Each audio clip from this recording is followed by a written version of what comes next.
If you want to boost your gloss and get wild hydrophobics, this is the video for you. Hi, I'm Ivan. I'm Nick. This is DIY Detail. In previous videos, we've washed, we've decontaminated, we have polished, we have made this truck look the way it is. We want to keep it looking this way, maybe even improve it a little bit. And we have this to do it.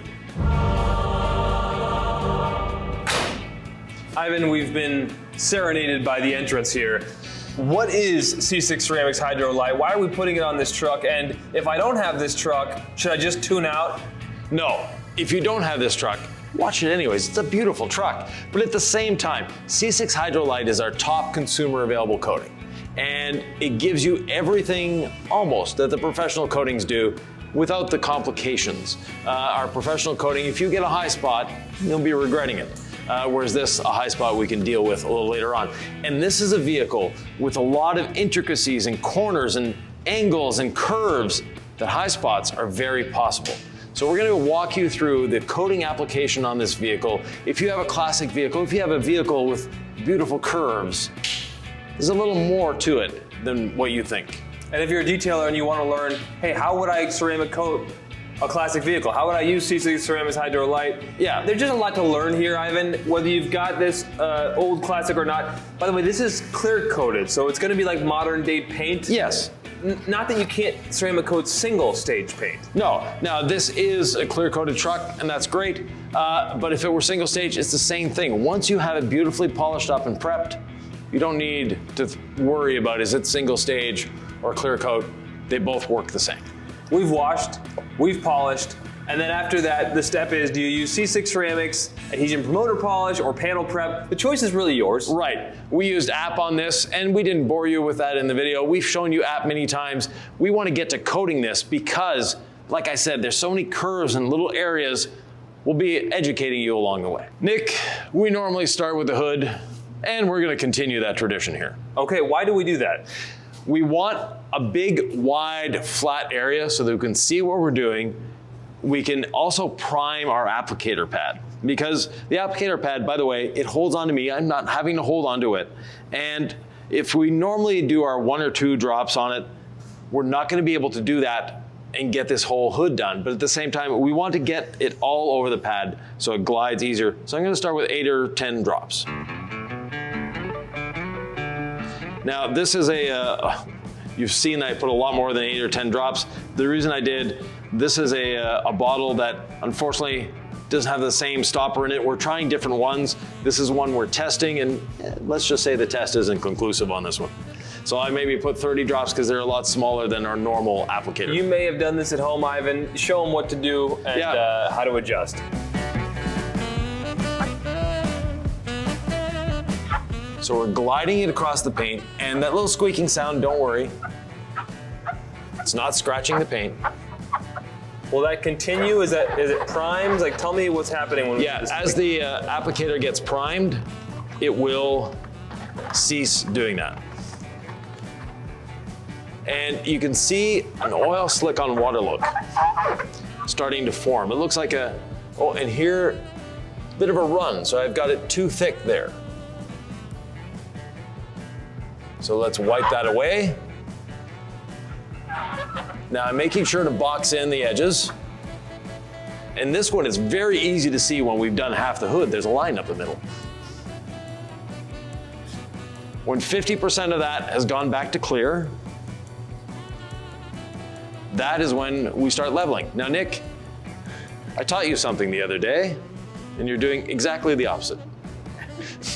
That sounds like another day that ends in Y in the DIY Detail garage. Yeah, so Ivan taught me how to use a towel, and you put your thumb, after getting all of the corners on the open edge ever so flush, the thumb goes under here and then the whole towel kind of stays together. Right, it doesn't come apart. I wasn't losing control of my towel, at least for that first pass. Thought I had it under control, but it was about to probably unravel, and you saw that. Yeah.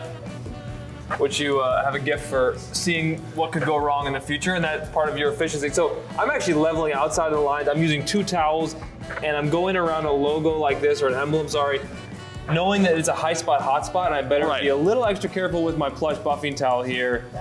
around all the lettering.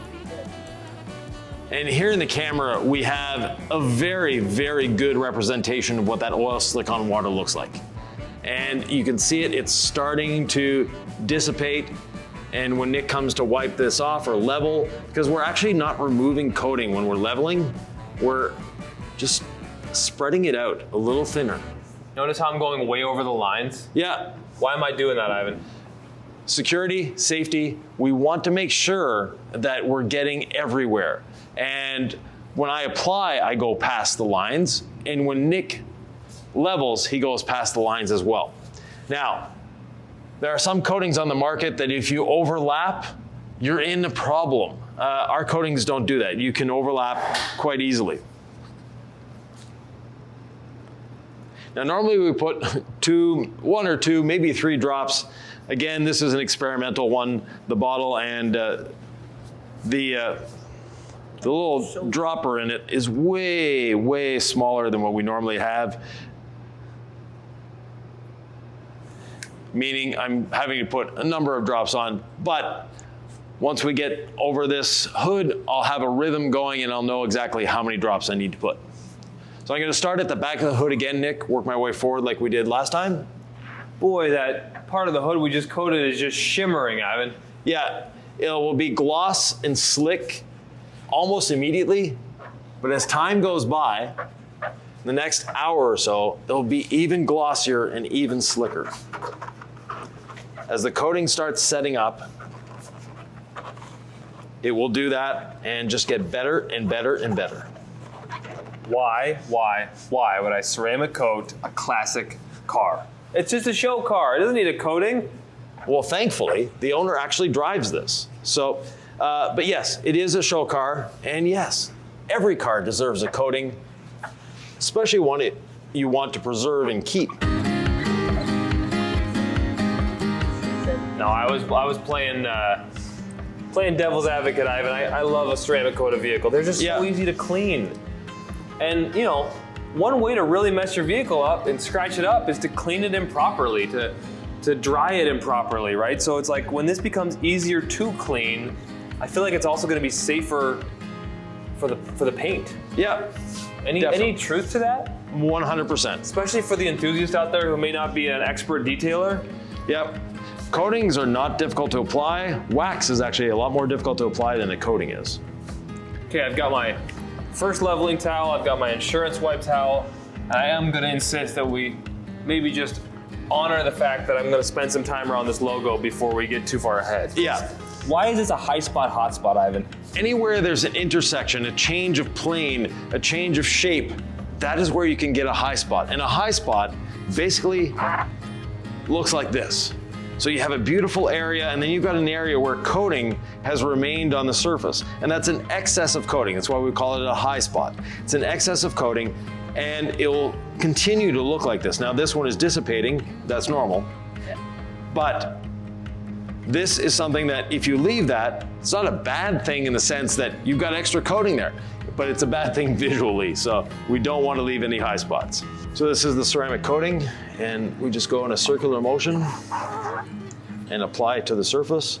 And it looks like an oil slick on water. Yeah. And then as that clears up, 90% of it will clear up, and then Nick comes by with another towel to level it, and we're done. Top of the fender all done there, Nick? Yes, and it's so slick. Yeah.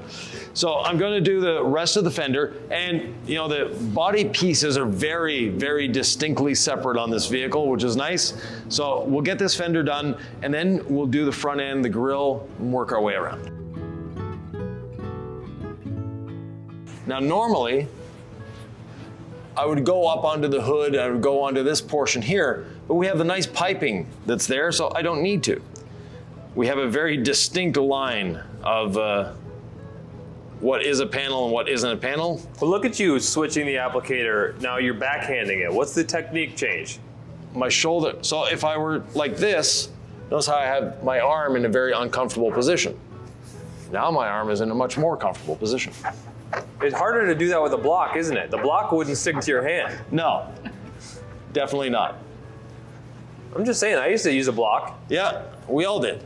And these applicators come with your ceramic coating kit. So they're just great to use. They work, they're designed to work efficiently and effectively. We'll get this headlight coated.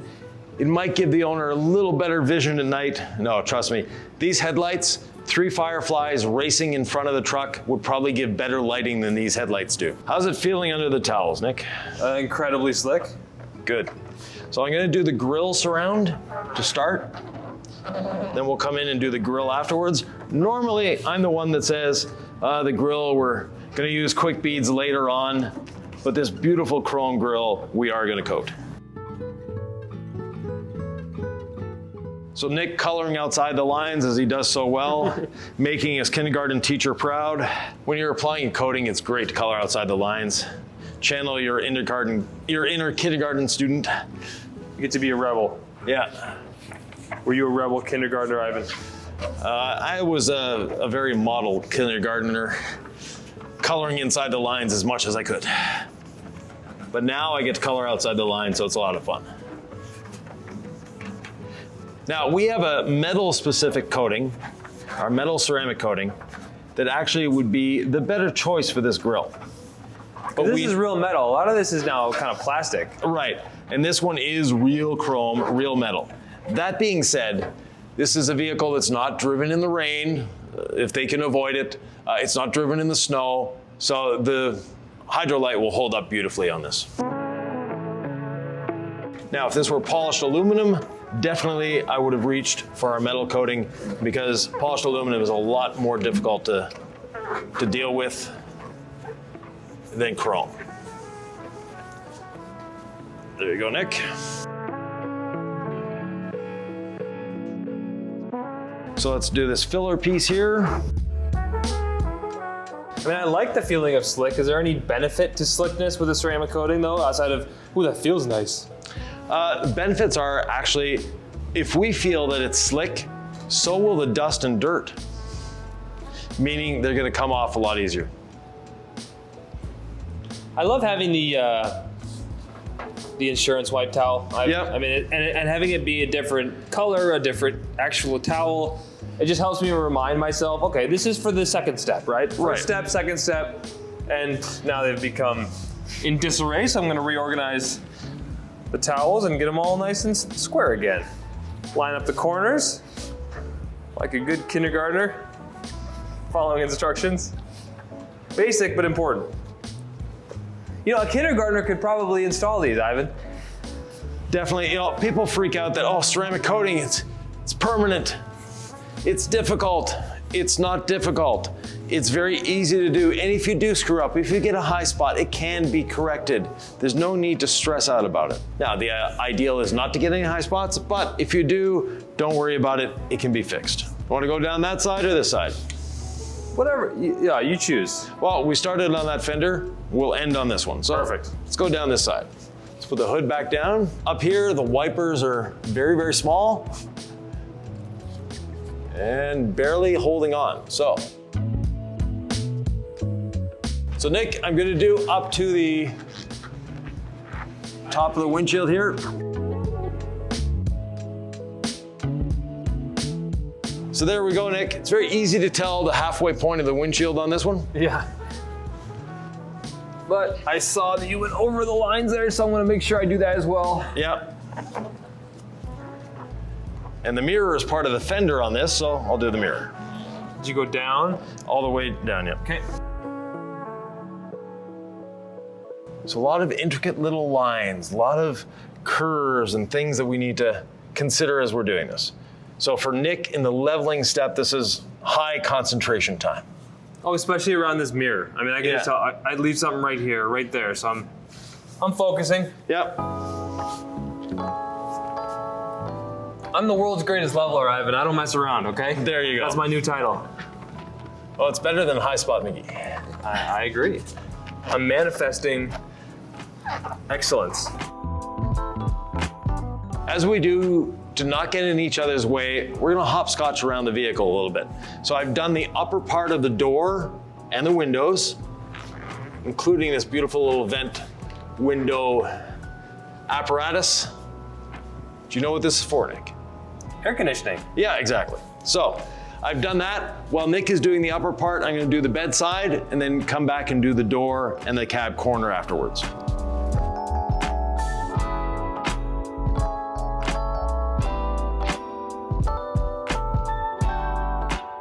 The advantage of these applicators as well is I can get into areas that you can't get into with those little foam blocks or suede towels.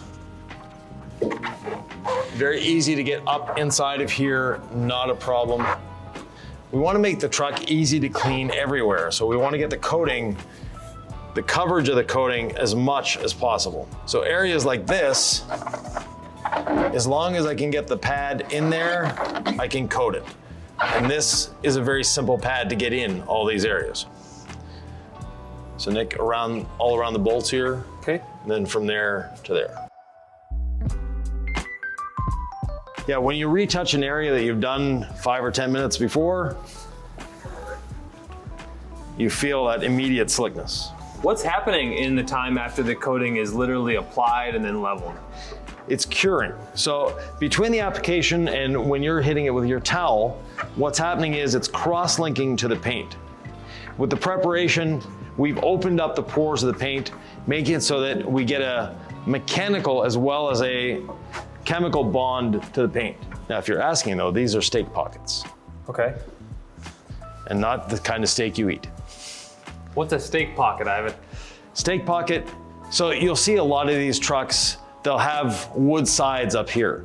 These square holes, you put a 2x3 in them, it drops nicely in, goes all the way to the bottom, and that holds those panels up, and then you would see signs on here, or they'd have a couple boards on the side, like in the bed, to advertise the company that the truck was for. Ah. While Nick is finishing up the bedside, I'll start with the back of the cab, and I'm going just to the level of the windows. That way, when we get up on the step and do the windows, or do the roof, sorry, we'll go down to the windows. Making sure to get in all these little cracks and crevices behind the drip rail, and then the drip rail itself. That way, we're getting the coating everywhere. Around this back window, same thing. And get my applicator in there quite nicely. And while I'm here, I'll do these lovely little corner windows to make this truck a very special truck. Now, Nick, you mentioned the immediate slickness. Immediate? Yeah. If you're wiping off too soon, it may not be slick. If you're putting the coating on too thick, it may not be slick. More is not better with a ceramic coating. Some people think it is, but it really isn't with our products. You're trying to get it everywhere. Older technology coatings, you had to put a lot on. That is not the case with ours. And we normally apply in a circular motion, but sometimes you can do straight lines. Like these corners here, it's easier to do with a straight line, this area. So the whole tailgate there, Nick. Did you get up into... I went to here and then we'll put the tailgate down. Okay. And be careful it's not tied in, so. Oh, got it. Yeah. Oh, I love that feeling. I love that sight. Yeah. It's juicy, it's red, it's coated, it's protected. So kids these days are used to just putting the tailgate down. Right. Well, first we had to take these hooks off. Once you've taken the 2 hooks off, you pull the tailgate down, and then this hook goes back in here. As you go down? Yeah. Otherwise, what happens? Well, the tailgate will just flop down onto the bumper. Got it? There you go. Hey, it's the flattest panel we've coated all day. Yes, it is. Or polished. Would you adjust your technique at all if this was single stage paint? No. Once you get to the coating application, everything is the same. And you can ceramic coat single stage paint. What's the reasoning behind that? You want to protect it, just like you do the rest of the vehicle. Your single stage paint deserves to be protected just as much as your clear coated paint. What if I level this too soon, Yvan? It's actually not going to do anything bad other than making your life a little harder and your towels a little damp. While Nick is finishing up the tailgate, I'll get the top of the bedside, then I'll help him put the tailgate up.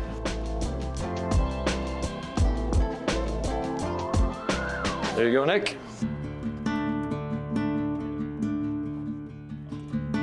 And I just did something that you can't do with today's modern trucks. I reached into the bed. The bedsides are so high now. They really are. Yeah. Why is that? People want that big a truck, I guess. Yes, they do. So the whole bedside here, Nick, the top anyways. While Nick's doing that, I'll get the back of the cab, including the windows, making sure to get in all those little cracks and the recesses for the window. I'm not worried about a few extra passes, everybody. I am mitigating against any possible excess coating that would be a visual blight. And we don't want that, Yvan. We want everything to be even. We're an artist here. We're just blending everything in. Yeah. That's the way I think of it anyway. There might be a more scientific term. We're leveling the excess coating. We're making sure that there's not excess coating on the paint. I mean, the excess coating actually is just protection, but we just don't like the look of it, right? No, exactly. It's ugly protection.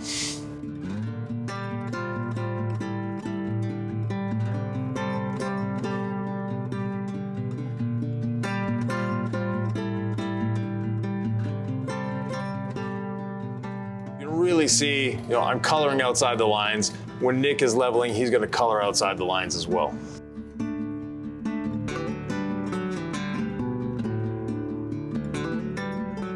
These louvers are very easy to do with this type of applicator, and I can actually get up inside the louver with the applicator, making sure that I'm getting coating everywhere.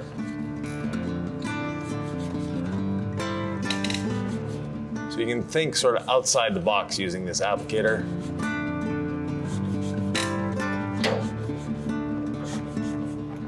I like how you coated the handle, Yvan. Yes. It's gonna feel real slick whenever anyone gets in. Yep. I'm going way outside the lines up here. As I do. Yvan, this is coated paint. Yeah. It's reflective, it's shiny, slick from here down, of course overlapped onto the hood, up to the piping, all the way down. Yvan, you mentioned piping. What the heck is piping? This gasket that is between the two pieces, Yeah? that is piping. So it looks like a piece of pipe. There's actually a little plastic piece inside. They wrap leather around it, sew it together, and then it sits in between the two pieces so they don't rub together and cause rust. Was that rudimentary or was that genius? How would you rate that? Did it age well? It looks great, and it's the way it used to be done. Cool. On all sorts of cars, not just these. So I'm boxing in the roof here, and then filling in with circular motions.